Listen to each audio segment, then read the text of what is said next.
ಅವ್ರು ನೋಡಿದಾಗ ಅಯ್ಯೋ ಅನ್ನಿಸ್ತದೆ.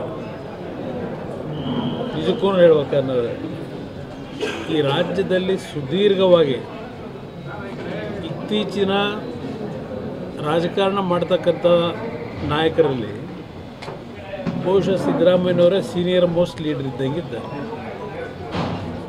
2 ಬಾರಿ ರಾಜ್ಯದ ಉಪಮುಖ್ಯಮಂತ್ರಿ, 2 ಬಾರಿ ರಾಜ್ಯದ ಮುಖ್ಯಮಂತ್ರಿ, 14-15 ಬಜೆಟ್ ಮಂಡನೆ ಮಾಡಿದಂಥ ಮುಖ್ಯಮಂತ್ರಿ, ಆರ್ಥಿಕ ಸಚಿವರು, ಇಷ್ಟೆಲ್ಲ ಅನುಭವಗಳಿದ್ದು ಇವತ್ತು ಉತ್ತರ ಕರ್ನಾಟಕದ 5-6 ಜಿಲ್ಲೆಗಳಲ್ಲಿ ರೈತರು ಕಳೆದ 8-9 ದಿನಗಳಿಂದ ಪ್ರತಿಭಟನೆಯನ್ನು ಬೀದಿನಲ್ಲಿ ಮಾಡ್ತಾ ಇದ್ದಾರೆ. ಹಲವಾರು ಭಾಗದಲ್ಲಿ ರಾಷ್ಟ್ರೀಯ ಹೆದ್ದಾರಿಗಳನ್ನು ಬಂದ್ ಮಾಡಿ ಈ ಮುಖ್ಯಮಂತ್ರಿಗಳಿಗೆ ಕನಿಷ್ಠ ಇಂಥ ಪರಿಸ್ಥಿತಿಗಳಲ್ಲಿ ಯಾವ ತೀರ್ಮಾನಗಳು ಮಾಡಬೇಕು ಅಂತಕ್ಕಂಥದ್ದಕ್ಕೆ ಅವ್ರಿಗಿರ್ತಕ್ಕಂಥ ಅನುಭವದಲ್ಲಿ ಸಾಧ್ಯ ಇರಲಿಲ್ವ? ಎಲ್ಲ ತೀರ್ಮಾನಗಳು ಎಲ್ಲ ರಾಜ್ಯಕ್ಕೂ ಒಂದೇ. ಇವರು ಸುಮ್ಮನೆ ಕಾರಣಗಳನ್ನು ಕೊಟ್ಕೊಂಡು ಕಾಲ ತಳ್ಕೊಂಡು ಕೂತಿದ್ದಾರೆ.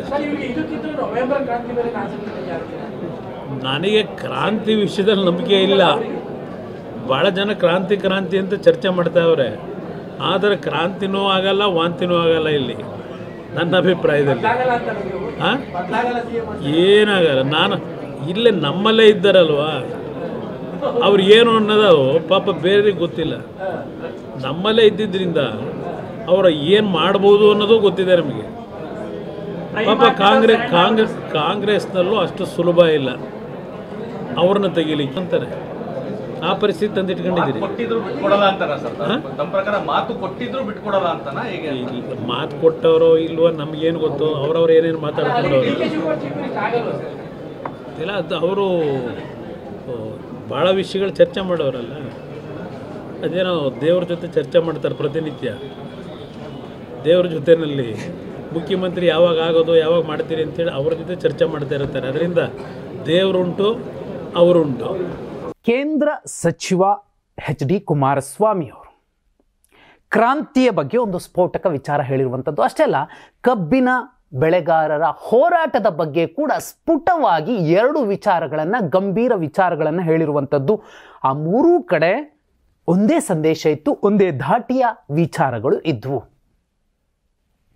ವಿಡಿಯೋದ ಆರಂಭಕ್ಕೂ ಮುನ್ನ ನೀವು 3 ವಿಡಿಯೋ ನೋಡಿದ್ರಿ. ಅವರನ್ನು ನೋಡಿದ್ರೆ ಅಯ್ಯೋ ಅನಿಸುತ್ತೆ. ಯಾರು? ಸಿದ್ದರಾಮಯ್ಯ ಅವರು.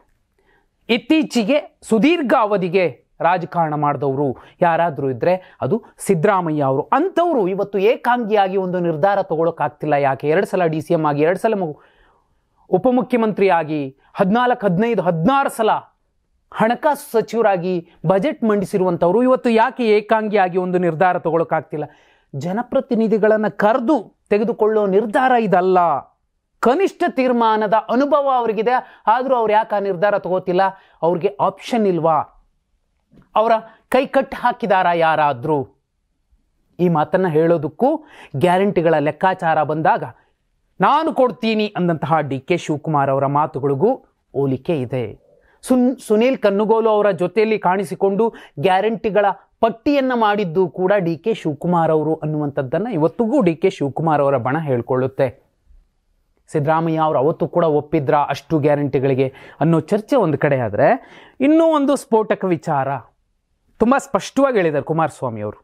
3 ಪಕ್ಷಗಳಲ್ಲಿನ ಸಕ್ಕರೆ ಮಾಲೀಕರ ಪರವಾಗಿ ಆಯಾಯ ಸರ್ಕಾರಗಳು ನಿಂತಿರ್ತವೆ. ಆ ಕಾರಣಕ್ಕೋಸ್ಕರನೇ ರೈತರಿಗೆ ಅನ್ಯಾಯ ಆಗ್ತಿದೆ ಅಂತ ನೀವು ಹೇಳೋದೇ ಆದರೆ, ಅವರು ಸ್ಪಷ್ಟವಾಗಿ ಹೇಳಿದ್ದಾರೆ, ಕೋಟ್ ಮಾಡ್ಕೊಳ್ಳಿ, ನನ್ನ ಪಕ್ಷದವರು ಯಾರೂ ಸಕ್ಕರೆ ಕಾರ್ಖಾನೆಯ ಮಾಲೀಕರಿಲ್ಲ. ನನ್ನ ಪಕ್ಷದವರು ತುಂಬ ಸ್ಪಷ್ಟ. 2028ಕ್ಕೆ ಏನು ಬೇಕಾದರೂ ಆಗುತ್ತೆ, ಮೈತ್ರಿ ಇರುತ್ತೆ ಇರಲ್ಲ ಅನ್ನೋದಕ್ಕೆ ನನ್ನ ಪಕ್ಷದವರು ತುಂಬ ಸ್ಪಷ್ಟವಾಗಿ ಹೇಳಿದ್ದಾರೆ. 3ನೇದು ಕ್ರಾಂತಿ. ನವಂಬರ್ ಕ್ರಾಂತಿನೂ ಆಗೋದಿಲ್ಲ, ವಾಂತಿನೂ ಆಗೋದಿಲ್ಲ, ಏನೂ ಆಗೋದಿಲ್ಲ. ಯಾಕಂದರೆ ಅವರು ನಮ್ಮಲ್ಲೇ ಇದ್ದವರು. ಅವರು ಏನು ಮಾಡಬಹುದು ಅಂತಲೂ ಗೊತ್ತಿದೆ. ಕಾಂಗ್ರೆಸ್ ಹೈಕಮಾಂಡ್ಗೂ ಕೂಡ ಸಿದ್ದರಾಮಯ್ಯ ಅವರನ್ನು ತೆಗೆದು ಹಾಕುವಂತಹ ತಾಕತ್ತು ಇವತ್ತು ಉಳಿದಿಲ್ಲ. No doubt.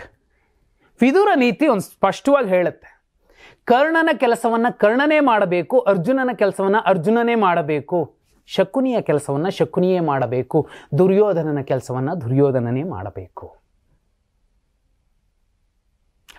ಒಬ್ಬ ಎದುರಾಳಿ, ಸಮರ್ಥ ಎದುರಾಳಿ ತನ್ನ ಪ್ರತಿಸ್ಪರ್ಧಿಯ ಶಕ್ತಿ ಮತ್ತು ಯುಕ್ತಿಗಳನ್ನು, ಸಾಮರ್ಥ್ಯ ಮತ್ತು ದೌರ್ಬಲ್ಯಗಳನ್ನು ಅಚ್ಚುಕಟ್ಟಾಗಿ ತಿಳ್ಕೊಂಡಿರ್ತಾರೆ.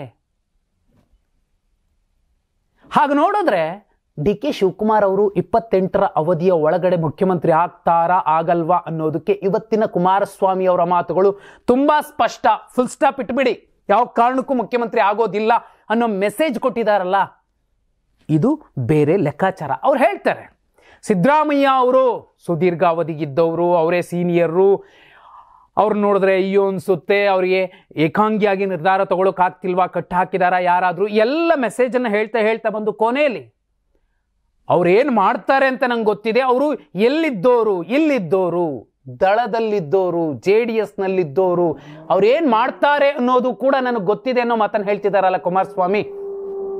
ಇದೇ 2018-19ರ ಕಾಂಗ್ರೆಸ್ JDS ಮೈತ್ರಿ ಸರ್ಕಾರ ಆದಾಗ ಧರ್ಮಸ್ಥಳದಲ್ಲಿ ಒಂದು ಮೆಸೇಜ್ ಅನ್ನು ಕೊಟ್ಟಿದ್ರು ಸಿದ್ದರಾಮಯ್ಯ ಅವರು.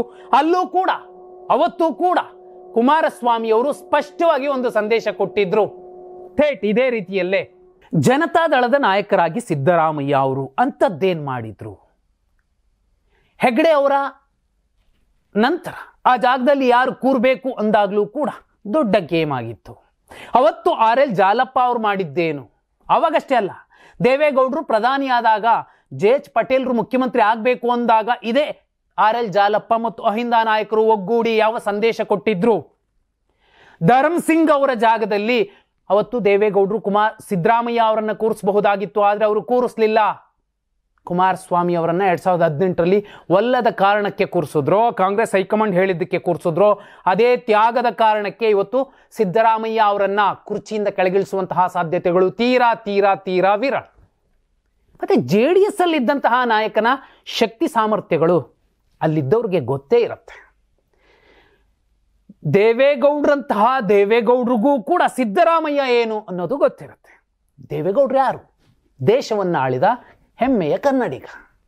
ಅಂತಹ ನಾಯಕ ಮತ್ತು ಅವರ ಪುತ್ರ ಅವರು 2 ಸಲ ಹೇಳ್ತಾರೆ ಅದೃಷ್ಟಕ್ಕೆ ನಾನು CM ಆಗಿದ್ದು. ಆದರೂ ಇವತ್ತಿನ ವ್ಯತ್ಯಾಸಗಳೇನಿದೆ, ಕಬ್ಬು ಬೆಳೆಗಾರರದ್ದು, ಕೇಂದ್ರದತ್ತ ಬೊಟ್ಟು ಮಾಡಿಸ್ತಿರುವಂಥದ್ದು, ಅವೆಲ್ಲವೂ ಕೂಡ ನನಗೆ ಗೊತ್ತಿದೆ. ಆದರೆ ಏಕಾಂಗಿಯಾಗಿ ನಿರ್ಧಾರ ತೆಗೆದುಕೊಳ್ಳುವಂತಹ ಪ್ರಯತ್ನ ಯಾಕೆ ಸಿದ್ದರಾಮಯ್ಯ ಅವರು ಮಾಡ್ತಿಲ್ಲ? ಅವ್ರನ್ನ ನೋಡಿದ್ರೆ ಅಯ್ಯೋ ಅನ್ಸುತ್ತೆ ಅನ್ನೋ ಮಾತು ಹೇಳುವಾಗ ಮತ್ತೊಬ್ಬರತ್ತ ಅವರು ಒಟ್ಟು ಮಾಡಿ ತೋರಿಸ್ತಾರೆ. ಅದು ಡಿ ಕೆ ಶಿವಕುಮಾರ್ ಅವರು ಅಂತ ಮೇಲ್ನೋಟಕ್ಕೆ ಹೇಳಬಹುದು. ಇಲ್ಲೂ ಕೂಡ ನವೆಂಬರ್ ಕ್ರಾಂತಿ, ಡಿಸೆಂಬರ್, ಜನವರಿ ಏನೇ ಕ್ರಾಂತಿಗಳಿರ್ಬೋದು, ಅದ್ಯಾವ ಕ್ರಾಂತಿಯೂ ಆಗೋದಿಲ್ಲ. ಯಾಕಂದ್ರೆ ಇಲ್ಲಿದ್ದವ್ರವರು, ದಳದಲ್ಲಿದ್ದವರು, ಅವ್ರೇನು ಮಾಡಬಹುದು ಅನ್ನೋದು ಕೂಡ ನನಗೆ ಗೊತ್ತಿದೆ ಅನ್ನೋ ಮೆಸೇಜ್ ಕೊಡ್ತಿದಾರಲ್ಲ. ಒಂದು ಸರಳ, 2028ರವರೆಗೂ ಕೂಡ ಸಿದ್ದರಾಮಯ್ಯ ಅವರೇ ಮುಖ್ಯಮಂತ್ರಿ ಆಗಿರ್ತಾರೆ. ಆಗಿರೋದಕ್ಕೆ ಇವರೆಲ್ಲರೂ ಕೂಡ ಪರೋಕ್ಷವಾಗಿ ಪ್ರತ್ಯಕ್ಷವಾಗಿ ಸಪೋರ್ಟ್ ಮಾಡ್ತಾರೆ. ಇದು ರಾಜಕಾರಣ. ಡಿ ಕೆ ಶಿವಕುಮಾರ್ ಅವರು ಮುಖ್ಯಮಂತ್ರಿ ಆಗಬಾರದು ಅಂತ ಬಯಸುವಂಥದ್ದು ಕಾಂಗ್ರೆಸ್ನೊಳಗಿನ ಕೆಲ ನಾಯಕರಷ್ಟೇ ಅಲ್ಲ, ಕಾಂಗ್ರೆಸ್ ಆಚೆಗಿನ ಕೆಲ ನಾಯಕರು ಕೂಡ ಸಕ್ರಿಯವಾಗಿ, ಸದೃಢವಾಗಿ, ಸಂಪೂರ್ಣವಾಗಿ ಬೆಂಬಲಿಸ್ತಾರೆ. ಡಿ ಕೆ ಶಿವಕುಮಾರ್ ಆಗಬಾರ್ದು, ಸಿದ್ದರಾಮಯ್ಯ ಅವರೇ ಮುಂದುವರಿಲಿ ಅನ್ನೋ ಮಟ್ಟಿಗೆ ಒಂದು ವಾತಾವರಣ ಸೃಷ್ಟಿಯಾಗಿದೆ. ಅದಕ್ಕೆ ಪೂರಕವಾಗಿ ಸ್ಪಷ್ಟವಾಗಿ ಕುಮಾರಸ್ವಾಮಿ ಅವರು ಆಡ್ತಿರುವಂತಹ ಮಾತುಗಳು ಸಾಕ್ಷ್ಯವನ್ನ, ಪುರಾವೆಯನ್ನ ಕೊಡ್ತಿದ್ದಾವೆ. ಇಷ್ಟೂ ಮಾತುಗಳಲ್ಲಿ ಅವರು ಹೇಳಿದ 3 ವಿಚಾರ, ಅವರು ಏಕಾಂಗಿಯಾಗಿ ನಿರ್ಧಾರ ತಗೊಳ್ಳೋಕ್ಕಾಗ್ತಿಲ್ಲ ಯಾಕೆ ಅನ್ನುವಂಥದ್ದು, ಸೀನಿಯರ್ ಮೋಸ್ಟ್ ಲೀಡರ್ ಅನ್ನುವಂಥದ್ದು, ಅವ್ರು ನೋಡಿದ್ರೆ ಅಯ್ಯೋ ಅನ್ಸುತ್ತೆ ಅನ್ನುವಂಥದ್ದು, ಇದೆಲ್ಲಕ್ಕಿಂತಲೂ ಮಿಗಿಲಾಗಿ ಟಗರು ತಾಕತ್ತು ನಮಗೆ ಗೊತ್ತಿದೆ, ಅವರು ದಳದಲ್ಲಿದ್ದವರು ಅನ್ನೋ ಮಾತಿದೆಯಲ್ಲ, ಅಲ್ಲಿಗೆ ಫುಲ್ ಸ್ಟಾಪ್. ಪಾಪ ಅವರೂ ದುಡ್ದಿದ್ದಾರೆ ಡಿ ಕೆ ಶಿವಕುಮಾರ್ ಅವರು. ಆದರೆ ಈ ಹಿಂದಿನ KPCC ಅಧ್ಯಕ್ಷರೊಬ್ಬರಿಗೆ ಹೋಲಿಕೆ ಮಾಡಿದಾಗ ಅವ್ರಿಗೂ ನ್ಯಾಯ ಸಿಗಬೇಕು ಅನ್ನೋದಾದರೆ 1 ವರ್ಷ ಪರಮೇಶ್ವರ್ ಅವರು, 1 ವರ್ಷ ಡಿ ಕೆ ಶಿವಕುಮಾರ್ ಅವರು CM ಆಗಬೇಕೇ ವಿನಃ ಏಕಾಏಕಿ ಡಿ ಕೆ ಶಿವಕುಮಾರ್ ಅವರೇ ಬಂದು ಕೂರಬೇಕು ಅನ್ನುವಂತಹ ನಿರ್ಧಾರ ಅಥವಾ ಪಟ್ಟು ಬಹುಪಾಲು ಜನ ಒಪ್ಪೋದಿಲ್ಲ. ಈ ಹಿಂದಿನ ಲೆಕ್ಕಾಚಾರಗಳು ಹೇಗಿತ್ತೋ ಗೊತ್ತಿಲ್ಲ. ಇವತ್ತು ಅಲ್ಪಸಂಖ್ಯಾತ ಹಿಂದುಳಿದ ದಲಿತ ಮತದಾರರು ಜಾಗೃತರಾಗಿದ್ದಾರೆ. ಅವರು 2028ರ ರಿಸಲ್ಟ್ನಲ್ಲಿ ಈಗ ಯಾರೆಲ್ಲ ಜಾತಿಗಣತಿಯನ್ನ ವಿರೋಧಿಸಿದ್ರು, ನೇರ ಸವಾಲು ಹಾಕಿದ್ರು ಅಂತವ್ರೆಲ್ರಿಗೂ ಕೂಡ ಪಾಠ ಕಲಿಸ್ತಾರೆ. ಅದು ಯಾವುದೇ ಪಕ್ಷ ಆಗಿರಲಿ, ಇನ್ಕ್ಲೂಡಿಂಗ್ ಕಾಂಗ್ರೆಸ್. ಕುಮಾರಸ್ವಾಮಿ ಅವರ ಲೆಕ್ಕ ಪಕ್ಕ. ಡಿ.ಕೆ. ಶಿವಕುಮಾರ್ ಅವರ ಕ್ರಾಂತಿ ದೆಹಲಿಯಲ್ಲೇ ಬಿಟ್ಟು ಬರಬೇಕು ಅನ್ನುವ ಮೆಸೇಜ್ ಅನ್ನು ಕುಮಾರಸ್ವಾಮಿ ಅವರು ಕೊಟ್ಟಿದ್ದಾರೆ. ಆದರೆ ಇಲ್ಲಿ ಮೂರೂ ಪಕ್ಷಗಳಲ್ಲಿ ಸಕ್ಕರೆ ಕಾರ್ಖಾನೆಯ ಮಾಲೀಕರಿದ್ದಾರೆ, ಅವರ ಪರವಾಗಿ ಆಯಾಯ ಸರ್ಕಾರಗಳಿರುತ್ತೆ ಅನ್ನುವಂತಹ ಆರೋಪ ಏನಿದೆ, ಆ ಆರೋಪಕ್ಕೆ ಉತ್ತರ ಕೊಡುವಾಗ ನನ್ನ ಪಕ್ಷದಲ್ಲಿ ಅಂತಹ ಸಕ್ಕರೆ ಮಾಲೀಕರಿಲ್ಲ ಅನ್ನೋ ಮಾತಿದೆಯಲ್ಲ, 2028 ಚುನಾವಣೆಗೂ ಮುಂಚೆ ಮೈತ್ರಿ ಇರುತ್ತೋ ಬಿಡುತ್ತೋ, ಹೊಸ ಮೈತ್ರಿಯನ್ನು ಕಟ್ಕೊಳ್ಳುತ್ತೋ, ಅಥವಾ ಏಕಾಂಗಿಯಾಗಿ JDS ಸ್ಪರ್ಧೆ ಮಾಡುತ್ತೋ ಅನ್ನೋ ಎಲ್ಲ ಪ್ರಶ್ನೆಗಳಿಗೆ ಸರಳವಾಗಿ, ಸ್ಪಷ್ಟವಾಗಿ, ಸ್ಫುಟವಾಗಿ ಒಂದು ಕ್ಲೂ ಕೊಟ್ಟಿದ್ದಾರೆ. ಕುಮಾರಸ್ವಾಮಿ ಅವರ ಈ ಮಾತುಗಳನ್ನು ಕೇಳಿದ ಮೇಲೂ ಕೂಡ ಡಿ.ಕೆ. ಶಿವಕುಮಾರ್ ಅವರು ಮುಖ್ಯಮಂತ್ರಿ ಆಗಬಹುದಾ? ಕ್ರಾಂತಿ ಆಗತ್ತಾ? ಕಮೆಂಟ್ ಮಾಡಿ.